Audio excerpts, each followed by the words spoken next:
안녕하십니까. 제일컴이라는 회사를 운영하고 있는 조준기라고 합니다. 요즘 너무 많이 힘드시죠? 코로나 때문에. 기업하시고 자영업하시고 모든 경제활동을 하시는 분들이 느끼시는 것처럼 저 또한 정말 힘든 시기를 보내고 있는 것은 사실입니다. 네, 하지만 언제나 그래왔듯이 위기가 기회라는 생각을 잃지 않고 있는데 직원들 앞에서는 이렇게 얘기합니다. 골든타임이라고. 지금 뭔가를 해야 된다고. 근데 돌아서면 굉장히 위기감을 느끼고 이런 일도 있구나 라고 할 정도로 요즘에는 많이 힘든 것 같습니다. 근데 열심히 해야죠. 제가 오늘 여기 나오게 된 이유는요, 요 질문 때문에 나왔습니다. 이거 뭐 제가 볼 땐 맞는 당연한 이야기인 것 같긴 한데, 마케팅 분석 데이터를 보고 사장님과 팀장님이 항상 의견이 달라요. 이거 이럴 땐 어떡하죠? 이런 질문이신데, 그것에 대해서 답이라고 얘기하기는 좀 뭐할 것 같고 제 생각을 한번 말씀드려 보겠습니다. 제가 오늘 드리고 싶은 말씀은 제 사례를 들어서 잠깐 얘기를 하려고 하는데요. 신사업을 고민하다가 2018년도에 곤약이라는 것들을 제가 처음 접하게 됩니다. 2018년도에 올리브영이나 뭐 인플루언서들, 마켓컬리나 쿠팡 이런 데에서 곤약에 빠지다 곤약 음료, 일본에서는 굉장히 보편화되어 있고 많이들 드시는 게 곤약이었는데 우리나라에 약간 이슈가 돼서 그런 것들이 음료가 편의점에 막 솔드아웃 되고 뭐 이런 시기가 있었습니다. 이거 괜찮은데? 근데 그 당시에 곤약이라는 것들을 알아봤을 때 제가 딱 매력으로 이거 너무 좋은데 라는 생각을 했던 부분이 딱 하나입니다. 곤약이 제로 칼로리? 왜 그렇지? 곤약도 곡물처럼 감자가루 같은 건데, 전분가루인데 어떻게 그럴 수가 있지라고 생각을 했는데 알아보니까 97%가 물입니다. 물. 저는 여지껏 사업을 하면서 그런 느낌을 딱 받았을 때 굉장히 전투적으로 좀 알아보는 스타일인데, 바로 일본 가서 알아보고 곤약 공장에 견학 가겠다라고 메일 보내서 찾아뵙고 뭐 이런, 좀 무모하다고 해야 될까요? 뭐 이런 식으로 일을 했습니다. 그러면서 공장, 중고기계, 우리나라의 곤약 공장들을 또 찾아다니면서 굉장히 폐쇄적이에요. 뭐 찾아가 보니 보여주지도 않고, 제가 그래서 2018년도 말에 곤약을 만들 수 있는 엔지니어를 구한다라는 광고를 잡코리안이 뭐니 다 내봅니다. 근데 1년 동안 한 명도 지원하는 사람이 없어요. 왜냐하면 곤약을 만드는 데는 다 일본에서 만드는 거지, 부산에 있는 뭐 대신이나 동양 뭐 이런 업체들이 있었는데 거기도 옛날에 일본에 수출하는 회사였답니다. 우리나라에서는 곤약을 잘 먹지 않으니까. 이거 생각보다 되게 매력 있다 이런 생각을 했고, 그때부터 많이 고민을 하게 됩니다. 2020년도에 되게 독특한 것들을 제가 경험하게 됩니다. 동물적인 감각 뭐 이런 것들만 믿고 감, 촉 이런 것만 믿던 제가 우리 직원들의 한 장의 어떤 보고를 받게 되죠.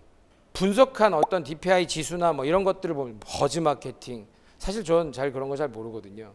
제가 그냥 느꼈을 때 되게 좋다라고 했을 때에 보통 한번 가보자, 해보자, 먹어보자 뭐 이런 성향을 가지고 있는 놈인데, 어떤 그래프나 이런 지표들을 보면서 제가 비즈니스 너무 대충 하고 있구나라는 생각을 하게 됩니다. 곤약에 대한 것들에 대해서 어떤 트렌드나 전체적인 어떤 사람들이 어떻게 검색을 하고 실제로 어떤 SNS 마케팅을 어떻게 하고 있고 어떤 제품들이 뜨고 있고 이런 것들을 숫자로 보게 됩니다.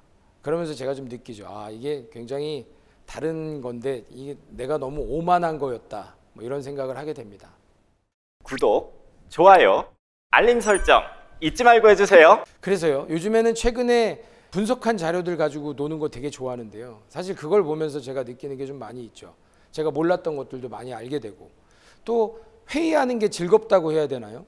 실제로 어떤 지표들을 가지고 부서장들끼리 모아놓고 같이 회의를 진행할 땐 뭔가 볼 게 있으니까. 옛날에는 어떤 느낌이었냐면, 야 그거 알아봤냐? 거기 팔리냐? 유통업체 전화해봐, 얼마나 나가는지. 그거 너 담당자 MD 알잖아. 뭐 이런 식의 영업을 했다면, 그리고 회의를 했다면, 지금은 조금은 뭐랄까요, 조금 그 정돈된 느낌의 회의, 좀 그런 느낌이 좀 듭니다. 그래서 어떤 회의가 잡히거나 뭔가 자료들이 준비됐다라고 회의를 하는 어떤 일정들이 나왔을 땐 오늘은 아이들이 어떤 느낌들에 대한 것들로 이야기를 할까, 뭐 이런 어떤 궁금증도 있고 재미도 있어집니다. 서두에 말씀드렸던 것처럼 촉으로만 살았잖아요. 어떤 느낌으로. 그리고 귀도 얇다고 해야 되나요? 누가 이거 괜찮아 이러면 또 한번 해볼까? 이렇게 살았다면 지금은 좀 체계적으로 어떤 기준을 가지고 지표를 가지고 방향을 설정하고 하는 것들은 조금은 바뀌었다라고 할 수 있습니다. 근데 또 하나 다르게 또 생각하면 이 지표를 봤을 때에 곤약의 시장을 놓고 만약에 보면 이게 10이라는 지표가 나와 기준이 방향이 정해졌다면 우리 직원들, 부서장들이 받아들이는 느낌이 다르다라는 것들을 또 한번 느낍니다. 물론 옛날에도 많이 느꼈던 거죠. 일반적으로 사람들을 설명할 때 성격, 성향에 대해서 설명할 때 제가 볼 땐 윤태익 교수님이 얘기했던 머리 가슴 장형이 제일 편한 것 같긴 합니다. 머리 가슴형으로 우리 직원들, 저 또한 마찬가지 우리 가족들을 구분해 놓으면 굉장히 커뮤니케이션 하기가 좋아진다는 것들을 저는 항상 느끼면서 살았는데요. 그리고 또 그거에 대해서 굉장히 중요하게 생각하는 놈 중에 하나고요. 똑같이 이 곤약을 가지고 분석한 자료를 숫자로 10이 나왔다라고 하면 실제로 어떤 친구는 8로 받아들이고 또 어떤 친구는 20으로 받아들이고 또 어떤 친구는 그대로 10으로 받아들입니다. 그게 직원들의 성향이라고 저는 생각하거든요. 이 데이터만 가지고 어떤 기준을 정했을 때에 이 완전 다른 느낌에 대해서는 이 혹시 유튜브를 보시는 분들이라면 한번 고민해 보실 필요는 있을 것 같습니다. 이 데이터를 분석하고 하는 것들을 받아들이는 것들에 대한 성향이 훨씬 중요하다라고 저는 생각을 합니다. 왜냐하면 데이터를 받아들였는데 머리형의 팀장은 어떤 느낌으로 받아들이냐면 이거 맞아? 프로드 고객이 많을 것 같은데 우선 의심부터 합니다. 이거 그냥 영업적으로 광고하고 했기 때문에 대기업이 돈을 많이 썼기 때문에 검색량이 많은 거 아니야? 이렇게 접근하고요. 장형 같은 경우에는 대부분 이러죠. 맞네 맞아. 이들 하면 되겠네. 이렇게 얘기하죠. 가슴형은요. 이게 맞는 건지 이거보다는 다른 걸로 예를 들면 좀 아름답게 레트로 감성 뭐 문화적인 거 이렇게 얘기하면서 뭔가 다른 방향을 막 고민하죠. 이게 낫지 않을까요? 뭐 이러면서 제가 드린 말씀처럼요. 지금 현재 오너시거나 아니면 팀원이시거나 팀장이시거나 저랑 같이 생활하는 사람들이 어떤 성향인지 이런 것들을 보시고 배려하시면 훨씬 더 좋은 상황들이 생기실 것 같고요. 조직 구성원들의 매니지먼트가 저는 그게 키라고 생각합니다. 저희 많은 직원들이 있지만 그런 부분에 대해서는 꼭 중요하다고 항상 얘기하는 부분들이고요. 각 부서의 업무적 특성에 맞도록 같은 성향의 구성원들 아니면 다른 성향이라고 하더라도 저 친구가 어떤 성향을 가지고 있는 것이라는 것을 명확하게 알고 그룹핑해 주는 것이 저는 굉장히 중요하다고 생각합니다. 그래서 거기에 어떤 트렌드의 어떤 지표를 갖다 두면 너무나 좋은 시너지 효과가 있을 거라고 저는 장담합니다. 많이 부족하지만 제가 직장 생활을 못 해보고 제 사업만 계속 했습니다.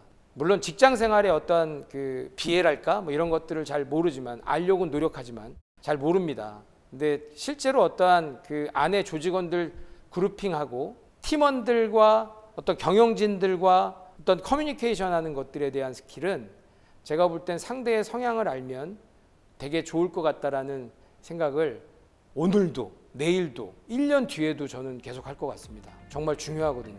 어쨌든 많이 부족한 이야기 감사드리고요. 다음에 혹시 또 기회 되시면 제가 나올 수 있으면 또 나오도록 하겠습니다. 감사합니다.